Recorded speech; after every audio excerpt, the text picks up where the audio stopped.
When I was driving with Autopilot the other day, I noticed it do something new that I haven't seen before. I don't know if it's new, but I've never noticed it.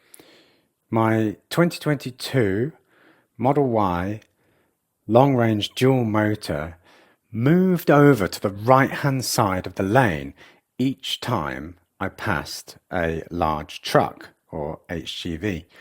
You can see that happening here on the screen. The car just moves over to the right-hand blue line.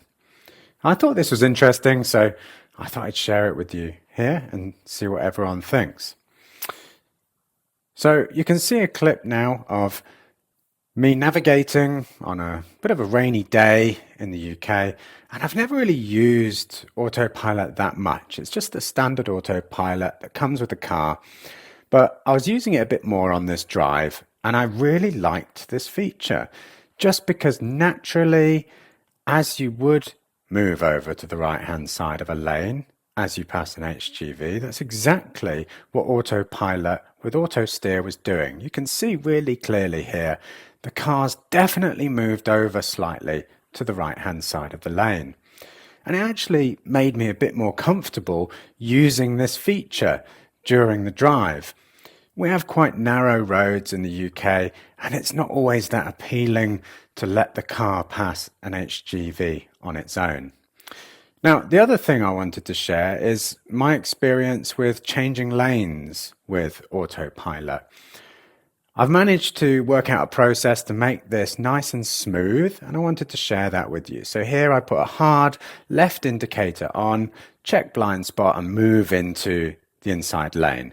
Once I'm in the inside lane, I double press on the shifter on the right hand side to put it back into auto steer. So we'll see that again now in slow motion. I'm just passing this truck on auto steer, the car's over to the right hand side, and then I make that hard indicate. It's fine to do the full hard indicate because once you're back into the other lane, the car will automatically cancel that indicator. And it means that when you've got the indicator on, it's very easy to steer out of auto steer. If you don't have the indicator on, it can be a bit jerky because you have to jerk the car out of auto steer. The other thing to do is to make sure you're nicely in the center of the lane then that you want to enable auto steer in. If you're not quite in the middle or you're on the side, then it can be a bit jerky as auto steer steers you into the middle of that lane. So that's a couple of tips. The other thing that I like to do, so here you'll see I'm indicating to go out into the outside lane as there's some cars merging. To get up to the speed I want to be at, I'll usually give a blip of accelerator manually using the accelerator pedal, just because Autopilot doesn't accelerate that fast. You can give it a bit more oomph to get up to speed and then release it, and you'll reset back to the speed that you want to be at. Another thing you saw there is just a quick press on the wiper stalk just to get the wipers to come on. If they're not coming on regularly enough with the auto wipers, it's nice to just press the button and get them come on. So here you see the indication, change into lane, and then back into auto steer. Again, really smooth, really nice and easy to use.